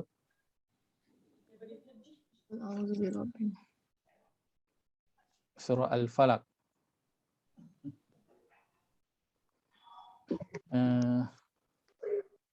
Baik, ayat yang keempat. Wa min syarrin nafatsati fil 'uqad, dan dari kejahatan makhluk-makhluk yang menghembus-hembus pada simpulan-simpulan dan ikatan-ikatan. Dia buat apa? Dia menghembus-hembus bisikan-bisikan kepada manusia. Untuk apa? Untuk menjadikan hasad, menjadikan permusuhan, untuk manusia buat perkara yang salah. Kan? Kadang orang nak buat perkara yang salah sebab apa? Dia dengar, tak apa, ambil je, orang bukan nampak. Itu datang dari mana-mana tu? Syaitan. Lah. Tak apa, orang tak nampak, ambil lah. Kan? Tak apalah, hari ni tak solat. Kan? Orang bukan tahu pun kau tak solat. Kan? Kenapa? Semua tu datang dari mana? Bisikan yang datang daripada syaitan. Boleh elak tak perkara tu? Memang tak boleh elak. Memang akan datang. Cuma kita kena buat apa? Kita kena ada pendinding untuk mengawal perkara tersebut. Hatta dalam solat kan? Dalam solat kan ada seorang mengadu kepada Nabi. Dia solat je datang, dia dengar macam-macam dekat telinga dia. Nabi cakap apa? Engkau paling ke kiri ludah 3 kali. Kenapa? Kerana itu syaitan yang datang nak mengganggu. So memang tak boleh nak elak. Bisikan tu akan datang. Begitu juga bisikan yang kita kata datang kepada ustaz ke, tok bomo ke, sampai dia boleh tahu perkara yang manusia biasa tak tahu, yang kita kata dia ni tahu, hebat ni, dia tahu perkara yang orang tak tahu. Perkara yang gaib. Itu semua bisikan daripada syaitan. Apa yang akan terjadi? Apa yang akan terjadi? Bila kita jumpa ustaz tu cakap tentang kita yang dia tak tahu, kan? Kemudian dia buat dan boleh mengubat kita. Contohnya, apa akan jadi? Kita akan mula percaya pada ustaz tu 100%. Betul tak? Ustaz tu cakap apa dia akan buat. Akhirnya dia akan jadi macam apa? Dia akan jadi macam kisah kan? Orang yang dia dah terlanjur dalam perbuatan dia kerana ikut cakap syaitan. Akhirnya syaitan kata apa? Syaitan kata, akhir sekali kau sujud dekat aku akan tolong kau supaya kau tidak dibunuh. Dia sujud tak dekat syaitan akhirnya? Pernah dengar tak kisah tu? Akhirnya dia sujud juga pada syaitan, lalu dia mati dalam keadaan dia syirik kepada Allah. Baik, apa poin yang panjang benar Ustaz sembangkan ni? Poin yang saya nak bawakan ialah Allah dialah zat yang alimul ghaibi wasyahadah. Tidak ada manusia pun yang tahu tentang perkara-perkara yang gaib. Baik, kita lihat surah yang ke-7 ayat 188. Surah 7 ayat 188. Saya mohon maaf sebab saya cakap tentang perkara ini panjang kerana ia berkaitan dengan perkara yang berkaitan dengan akidah yang boleh membawa kepada terkeluar daripada Islam. Ini boleh masuk dalam bahagian syirik. Terkeluar daripada Islam. Syirik yang orang tak sedar. Syirik yang orang tak sedar. Berat tak perkara ni? Berat. Sangat berat. Beratlah. Sangat berat. Baik, Allah berfirman dia pada muka surat 175. Muka surat 175 surah Al-A'raf surah yang ke-7 ayat 188. Baik, Allah berfirman, A'udzubillahi minasyaitonir rajim. A'udzubillahi minasyaitonir rajim. قل لا أملك لنفسي نفعا ولا ضرا إلا ما شاء الله قل لا أملك لنفسي نفعا ولا ضرا إلا ما شاء الله ولو كنت أعلم الغيب لاستكثرت من الخير وما مسني السوء ولو كنت أعلم الغيب من الخير من الخير وما مسني السوء pasti. In ana illa nadhirun wa basyirun liqaumin yu'minun. In ana Illa nadhirun wa basyirun liqaumin yu'minun. Terjemahan. Katakanlah, aku tidak berkuasa mendatangkan manfaat bagi diriku dan tidak dapat menolak mudarat kecuali apa yang dikehendaki Allah. Kalau aku mengetahui perkara-perkara yang gaib, tentulah aku akan membuat kebajikan sebanyak-banyaknya dan tentulah aku tidak ditimpa kesusahan. Aku ini tidak lain hanyalah pemberi amaran bagi orang yang ingkar dan pembawa berita gembira bagi orang yang beriman. Baik, siapa yang cakap ni? Nabi. Nabi Muhammad SAW. Nabi sendiri kata dia tak boleh bagi manfaat untuk diri dia dan tak boleh tolak mudarat pada diri dia kecuali apa yang Allah dah kehendaki. Dan juga dia tak tahu perkara-perkara yang gaib. Dan kalau dia tahu tentang perkara yang gaib, tentu Nabi dia akan buat kebaikan yang banyak dan dia akan tolak kemudaratan, kesusahan yang akan sampai pada dia. Nabi sendiri yang cakap. Maka macam mana manusia, walaupun nama dia ustaz ke dan sebagainya, dia boleh kata, dia boleh tahu apa yang kita tidak tahu. Kalaulah dia tahu perkara yang gaib, maka tentu kesusahan atau musibah ujian yang ditimpa pada diri dia sendiri, ustaz tu, dia boleh nak elak. Sebab apa? Dia tahu perkara yang gaib, sebab dia tak tahu. Maka sebab itu apa yang jadi dalam kehidupan dia sendiri pun tak tahu. Dia sendiri pun sakit, dia sendiri pun tersadung, dia sendiri pun aksiden, dia sendiri pun positif COVID mungkin. Dia sendiri pun mungkin ada masalah dalam keluarga dia. Sebab apa? Sebab dia tak tahu perkara yang gaib. Dia tak tahu. Dan Nabi SAW sendiri pun kata dia tidak tahu, maka bagaimana kita boleh nak mengakui ataupun mempercayai seseorang yang dia kata dia tahu perkara yang kita tidak tahu. Baik. Ya, saya. Ustaz, saya nak tanya. Saya pernah lah berada dalam keadaan di mana seorang ustaz ni yang kononnya masyhur lah kan. Dia kata nanti saya panggil khadam Gunung Jerai. Lepas tu sekejap tiba-tiba dia khadam Gunung Jerai, oh malam ni dia orang tak ada. Nanti saya panggil khadam Gunung Mat Jenjang Langkawi.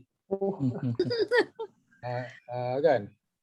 Dan dia ni pula, dia benar dari segi asas dia ada surau dia sendiri dan dia mengajar macam ada satu aliran. Ini cerita ni di Changlun, Ustaz. Saya pernah pergi tempat dia. Duduk macam Ustaz kata, duduk ujung kampung kan. Tak ada siapa sebelah tu. Buat ada surau tempat orang mai berhimpun, dia punya Kelas dia selalu muda pukul berapa? Itu saya tak tahu. Masa saya pergi tu malam. Dan dia cerita adalah orang lain pun mai, saya pergi tengoklah, adik saya bawa kan. Jadi dia dalam perubatan tu dia kata ini nak kena panggil Gunung Jerai punya ni. Ustaz lagi Gunung Jerai tak ada, dia nak panggil Mat Jenjang Langkawi pula. Jadi kalau macam tu pun masih syaitan lah Ustaz.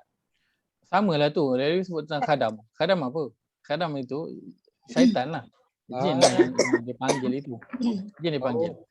Kan? Itu lagi-lagi lah tidak syak lagi yang begitu. Kan? Maka perkara yang begini, siapa yang boleh nak tolong? Allah yang tolong. Kalau kata dia panggil khadam tu datang dan masalah kita selesai, kita akan jadi apa? Kita akan percaya dengan ustaz tu dan kita akan percaya dengan khadam yang tolong tu. Khadam tu siapa? Syaitan. Akhirnya kepercayaan kita kepada Allah yang gaib itu kita tak kuat, tapi kepercayaan dengan khadam tu kuat. Maka kita percaya dengan syaitan lebih kuat daripada kita percaya dengan Allah. Maka akidah apa yang kita ada ketika itu? Ustaz, kira itu dah masuk syirik ke Ustaz? Itu masuk kepada syirik, sudah pasti masuk kepada syirik. Dia percaya kepada perkara yang lain yang tahu perkara gaib selain daripada Allah SWT. Masya-Allah. Betul, orang yang dia katakan dia kat kawasan ni ada orang-orang yang penjaga-penjaga dia. Itu semua itulah kan. Begitulah dia. Siapa yang menjaga?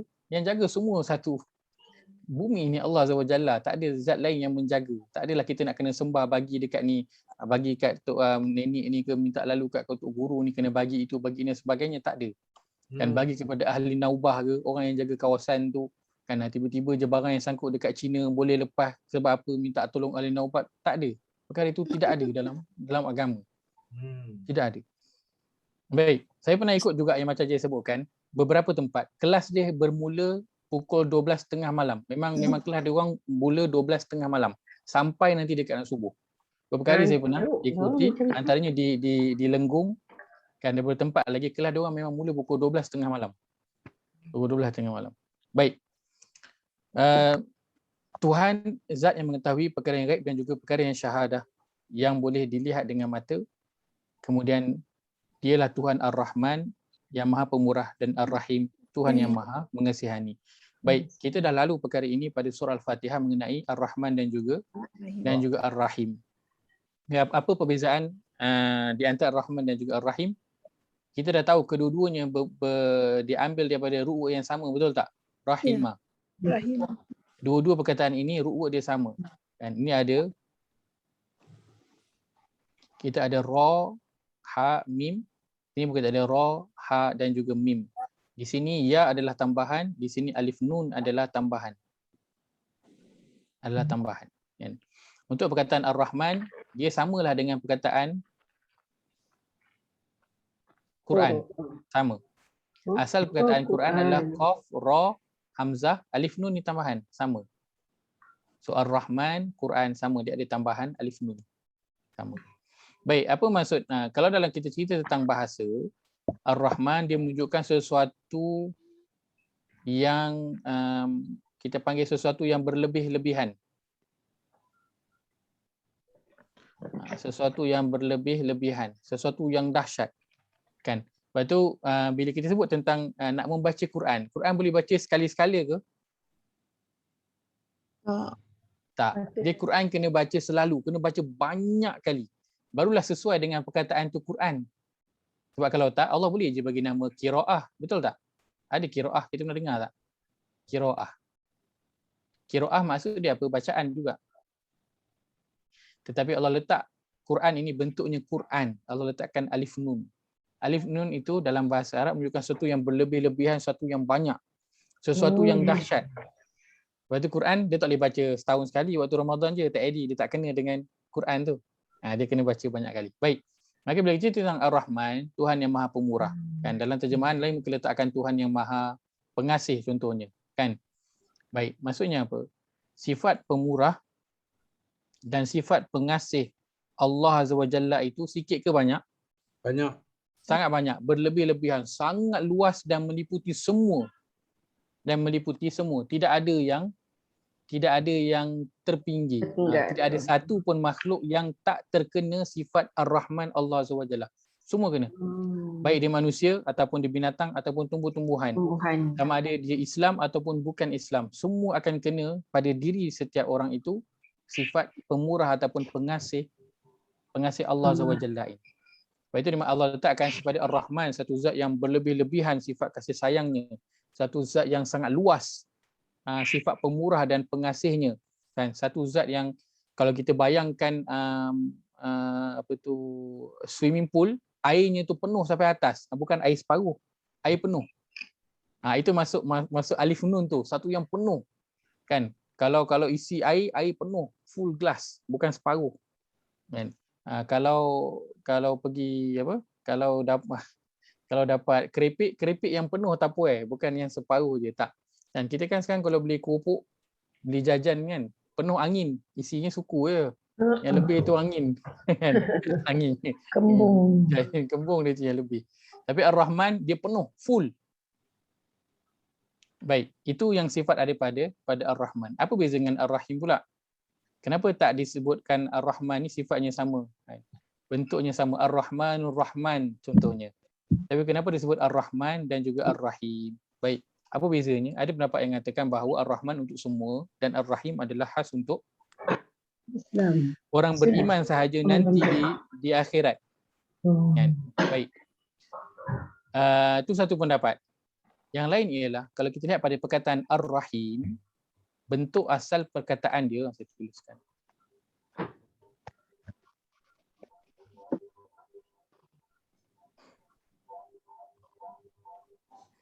Bentuk perkataan Ar-Rahim. Kita ada Rahim. Baik. Kita lihat dari sudut bahasa, bentuk perkataannya sama dengan Fa'il. Fa'il. Bentuknya sama. Rahim, fa'il. Baik. Fa'il dalam bahasa Arab, ini tengok saja tau. Jangan fikir-fikir. Dia bermaksud fa'il. Apa maksud fa'il? Perbuatan ke? Fa'il ialah pembuat ataupun pelaksana. Baik, maksudnya apa? Maksudnya Allah, dia satu zat yang maha pemurah, yang maha penyayang, yang penuh dengan sifat kemurahan dan kasih sayang dan sifat mengasihani. Dan sifat itu dia Allah apa? Allah berikan kepada semua. Kalau kita nak bayangkan, bukankah ada orang yang dia ada duit? Kan, dia ada duit tetapi staff dia tak pernah rasa pun duit dia. Jiran dia tak pernah rasa pun duit dia. Bahkan ada yang anak-anak dia pun tak rasa duit dia. Tapi dia ada duit. Ada seorang billionaire, dulu saya tengok satu video billionaire minyak, kan, cucu dia kena colik. Orang yang pencolik itu minta 100 juta. Kan, datuk dia itu ada waktu tu ada beberapa puluh bilion. Waktu tu dia 17 ke 20 bilion harta dia waktu tu. Tahun 70-an. Minta 100 juta untuk lepaskan cucu dia. Yang atuk dia ni tak bagi. Sebab dia kata apa? Dia kata aku ada 14 orang cucu. Kalau aku bagi kat dia ni, nanti dia yang lagi 14 tu dia pergi colik, habislah aku punya duit. Kan? Kemudian dia biarkan saja sampai tempoh berapa bulan? 3 bulan. Dia nego dengan penculik itu 3 bulan. Cucu dia kena tahan. Akhirnya dia buat apa? Dan penculik itu hantar dekat atuk dia itu telinga. Hantar telinga. Nak tunjukkan dia orang ni serius. Nakkan duit, kalau tak dia bunuh cucu. Sampai kepada mak dia telinga, atuk dia cakap apa? Atuk dia minta nego. Dia kata dia boleh bagi 10 juta je. 10 juta je dia bagi. Padahal dah hantar telinga tu. Dia tak kisah pun. Sebab apa? Dia ada duit, tapi duit tu tidak apa? Dia tidak dirasai oleh orang lain. Maka berguna tak duit dia yang banyak? Orang lain rasa nikmat tak? Tak rasa nikmat. Allah, kalau dia itu kita cerita, dia ni maha tinggi, maha agung, dia ni kaya, dia ni penuh dengan kasih sayang, dia ni baik. Tapi dia je, orang lain tak rasa. Berguna tak? Kita dapat tak manfaat? Tak dapat manfaat. Tapi Allah dia bukan sahaja pemurah, penyayang, pengasihani, dia Ar-Rahim, dia pelaksana. Sebab itu kita semua merasa pada hari ini. Sebabkan sifat Rahim Allah ni semua rasa. Sebab Allah letakkan bentuk Rahim ini dalam bentuk fa'il, dan dalam bahasa Arab fa'il ini tugasnya adalah fa'il yang maksud pembuat ataupun pelaksana. Dia bukan saja ada pada diri dia, tapi dia berikan juga kepada orang lain. Lalu orang lain dapat merasa sebahagian sifat diri dia itu. Kalau dia Tuhan yang kaya, yang maha pemberi rezeki, orang lain rasa rezeki itu. Kenapa? Dia itu zat yang maha pemberi, pelaksana kepada sifat tersebut. Maka sebab itu kita lihat pada Asma'ullah Ta'ala ada bentuk yang berbeza kan? Ada bentuk yang Ghafur contohnya. Kan? Kenapa bentuk dia Ghafur? Kenapa bentuk dia bukan Ghafir? Betul tak? Betul tak? Ada bentuk yang macam Rahman tadi. Ada Alif Nun. Semua bentuk-bentuk ni berbeza. Kenapa? Kerana dalam bentuk-bentuk perkataan ni semuanya ada perkara yang sifat-sifat yang berbeza yang Allah nak sampaikan. Kalau Ghafur dalam bahasa Arab bentuk perkataan dia adalah fa'ul. Fa'ul maksud dia lain pula dalam bahasa Arab, tugas dia lain pula. Ini tugas-tugas perkataan. Maka Allah SWT dia namakan sifat dia adalah Ar-Rahman, Tuhan yang penuh dengan kasih sayang, Tuhan yang penuh dengan kemurahan, Tuhan yang penuh dengan sifat belas ihsan. Lalu dia kata dia juga Ar-Rahim. Maksudnya apa? Dia pelaksana kepada segala sifat-sifat tersebut. Sebab itulah kita semua boleh rasakan kemurahan Allah SWT itu. Sebab itu dengan sifat kasih sayang Allah tu, orang bukan Islam pun dapat juga nikmat. Dapat juga harta, dapat juga keluarga, dapat juga anak-anak. Dapat juga perniagaan yang maju. Bahkan lebih maju daripada sebahagian orang Islam. Kenapa? Sifat Ar-Rahim. Allah itu boleh semua. Dia adalah zat pelaksana terhadap sifat tersebut. Dia tak kedekut, dia tak simpan pada diri dia sendiri. Semua dapat merasa kasih sayang, kemurahan, belas ihsan Allah kepada orang yang bukan Islam, dan kita orang Islam lebih beruntung kerana kita merasakan kasih sayang Allah itu di mana? Di dunia di akhirat. dan lebih lagi nanti di akhirat. Di dunia dengan apa? Dengan Allah. Bila kita buat dosa, Allah tak terus azab kita. Betul tak? Allah tak terus azab. Allah beri kepada kita peluang untuk nak bertaubat. Itu Ar-Rahim Allah kepada orang yang beriman, orang Islam ketika di dunia. Kalaulah tak ada sifat Ar-Rahim ini, maka mungkin setiap orang yang melakukan dosa, kan, muka dia ataupun kulit dia itu bertumpuk, maka sudah berapa banyak tumpuk yang ada ataupun kurap kudis yang ada pada badan orang Islam ini. Kenapa? Kerana dosa yang dia lakukan. Tapi kerana sifat Rahim Allah itu, dia pelaksana, dia bagi semua kasih sayang dia, belas ihsan dia kepada orang Islam dan juga orang bukan Islam, lalu manusia hidup dalam keadaan yang merasai pelbagai nikmat yang banyak. Walaupun nak dibandingkan dengan ketaatan yang dilakukan itu, apalah sangat kan yang kita buat hingga kita layak nak mendapatkan pelbagai nikmat yang Allah berikan hingga hari ini. Kalau kita nak cerita tentang nikmat mata, contohnya, apalah sangat mata ni yang kita guna untuk nak melihat Quran, untuk nak melihat kebesaran Allah, untuk melihat sesuatu yang bawa ingat kepada Allah, berbanding dengan mata ni juga kita guna untuk lihat perkara-perkara yang tidak baik. Maka mata ni selayaknya kan telah buta kerana persentage digunakan untuk perkara yang tak baik itu lebih banyak daripada perkara yang baik. Tapi kerana sifat Rahim Allah itu, Allah masih bagi kepada manusia. Dan mudah-mudahan manusia itu sedar bahawa dialah Tuhan yang Maha Pemurah, lalu kembali mengabdikan diri kepada Tuhan yang Maha Pemberi itu. Kerana manusia, dia akan menundukkan diri dia kepada Tuan dia yang duk bagi makan dekat dia, yang bagi gaji, yang bagi tempat tinggal, yang baik dengan dia. Betul tak? Maka Tuhan yang sifatnya Maha Pemurah, yang Maha Penyayang, dia terus bagi kepada manusia dengan harapan manusia itu sedar yang dia kena mengabdikan diri kepada Tuhan dia, iaitu Allah Azza wa Jalla.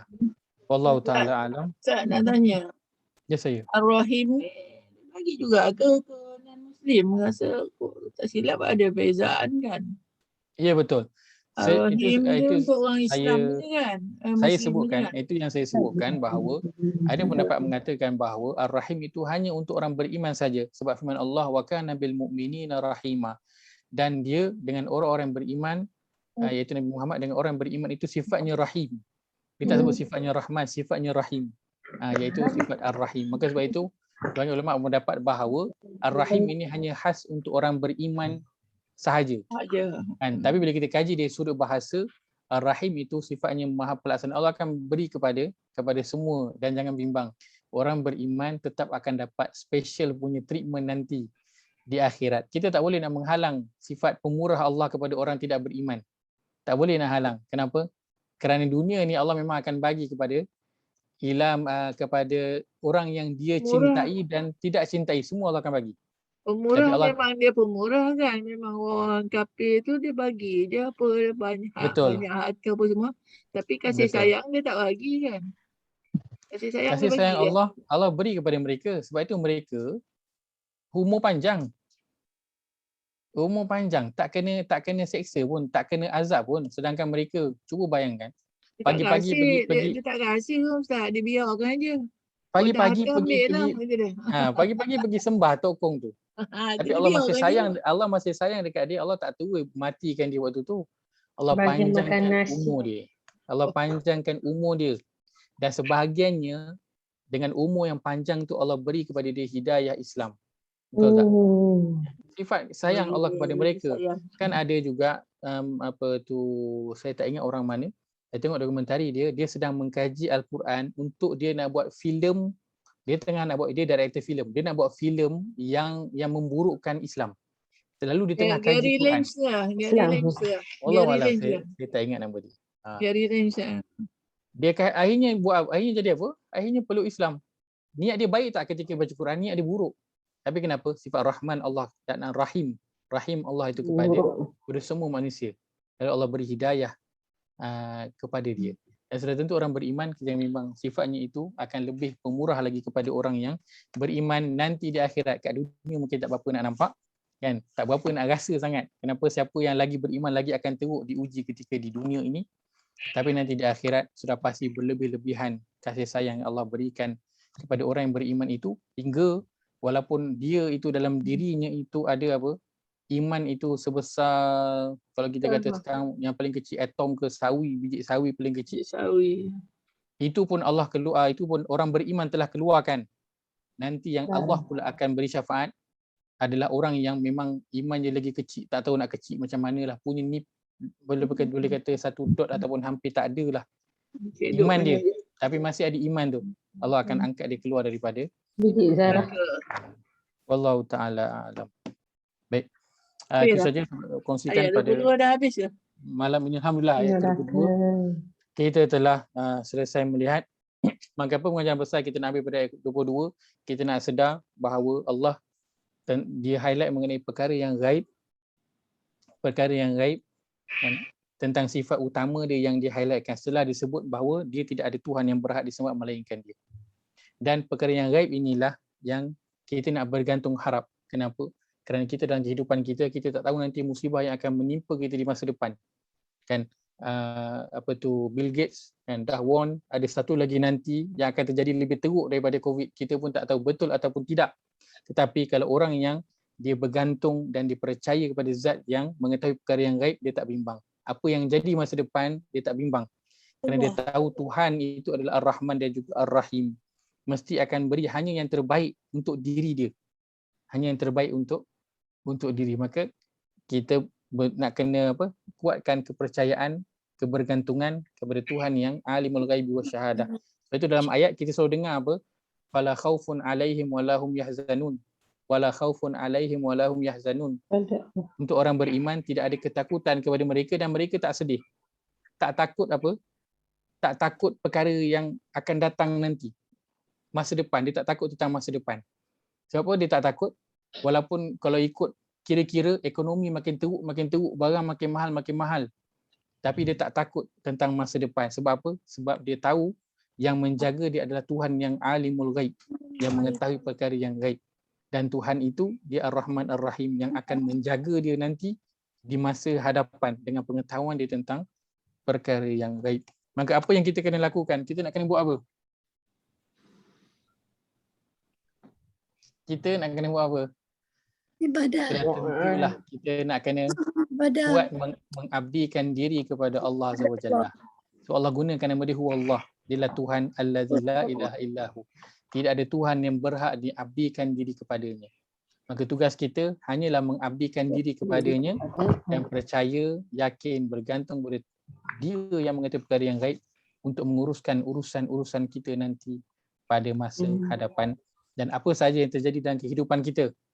Kadang kita rasa aku ni lepas satu ujian, lepas satu musibah, dah jatuh di tipe tangga. Maka ingatlah Tuhan itu dia adalah Ar-Rahman dan juga Ar-Rahim. Maka dalam setiap apa yang terjadi dalam kehidupan kita, itu ada sifat kasih sayang Allah. Apa yang terjadi itu adalah sifat kasih sayang Allah yang Allah berikan kepada kita.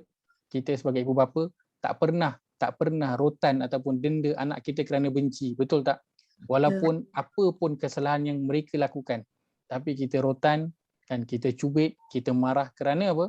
Kerana kasih sayang kita kepada mereka.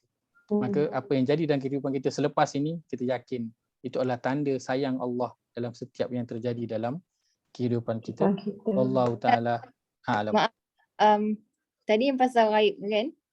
Kalau let's say lah macam kita ada insting, tapi insting tu untuk diri kita kan. Kemudian kita follow insting tu, itu dikira macam syirik juga ke macam mana? Insting, wallahu alam, tengok pada insting tersebut baik ataupun tidak baik. Sebab Nabi SAW sebutkan mengenai insting orang yang beriman itu kadang-kala dia adalah benar dan wahyu daripada Allah Azza wa Jalla. Dia kena bezakan, dia sama macam mimpi lah. Dia sama macam mimpi. Orang kata mimpi jumpa Nabi. Adakah confirm setiap kali mimpi jumpa Nabi itu betul Nabi? Kerana memanglah Nabi sebut syaitan tak boleh menyerupai dia. Adakah kita confirm tu Nabi? Kita confirm ke tu Nabi? Itu saja persoalannya. Dan maka insting yang sampai tu mungkin datangnya memang ilham daripada Allah. Tapi kita kena ingat ia juga ilham yang mungkin datang daripada syaitan. Wallahu Tapi ta'ala. kalau mimpi orang nak meninggal tu macam banyak ada petanda Ustaz. Maksudnya?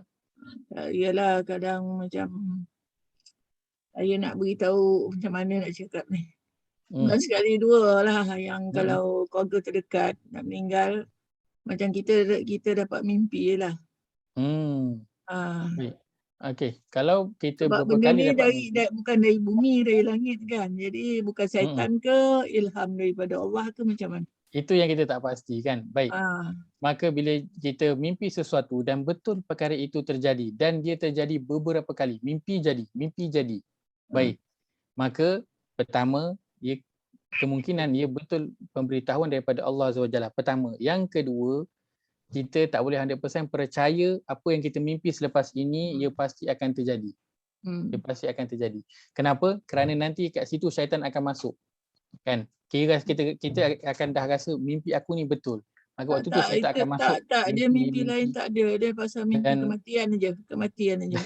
Tak ada dah 2, 3, 4 kali kematian. Dia ada macam ada mimpi lah, macam petanda lah. Wallahualam, mungkin boleh kita beri peringatan kepada orang yang kita mimpi itu. Kan aku mimpi semalam ni kau meninggal contohnya kan. Dia tak macam tu. Kadang kita rasa kita tak tahu siapa tapi akan ada kematian. Secara umum saja.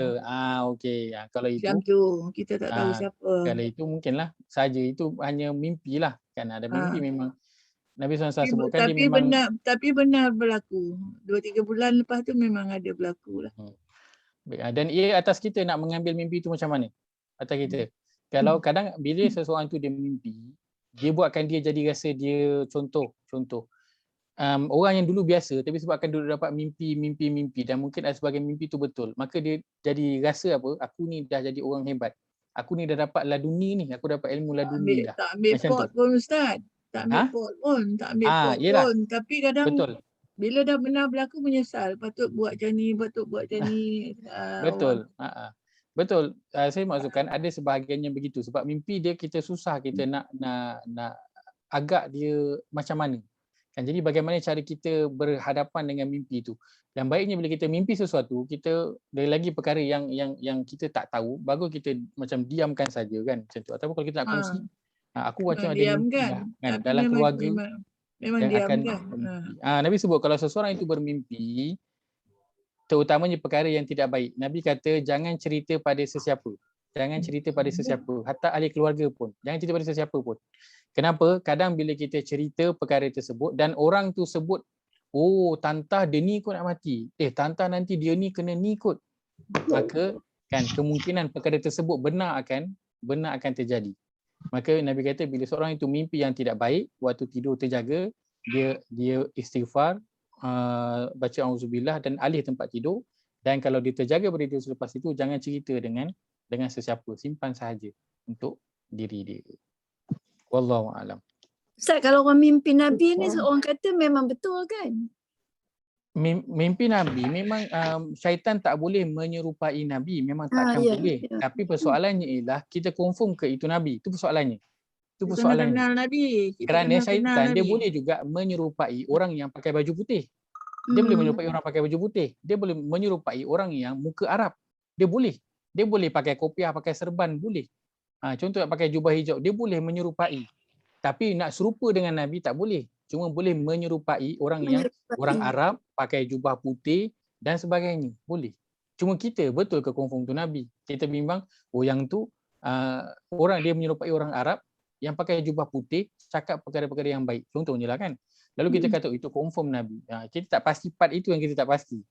Cuma kalau seorang Nabi datang dalam mimpi, itu boleh terjadi kerana syaitan tak boleh nak menyerupai Nabi. Exactly. Cuma kalau kita cerita tentang pakaian Nabi, itu pakaian memang syaitan boleh menyerupai pakaian. Kan? Pakaian jubah putih, pakai macam orang Arab, cakap Arab, dia boleh. Cuma exactly macam Nabi, kan, dadanya bagaimana, muka Nabi macam mana, itu semua syaitan tak boleh nak menyerupai. Maka persoalannya pada betul ke yang kita lihat itu adalah Nabi SAW. Itu saja saya kongsikan pada malam ini. Saya mohon maaf kerana mengambil masa yang lebih. Moga ada manfaat yang dapat diambil.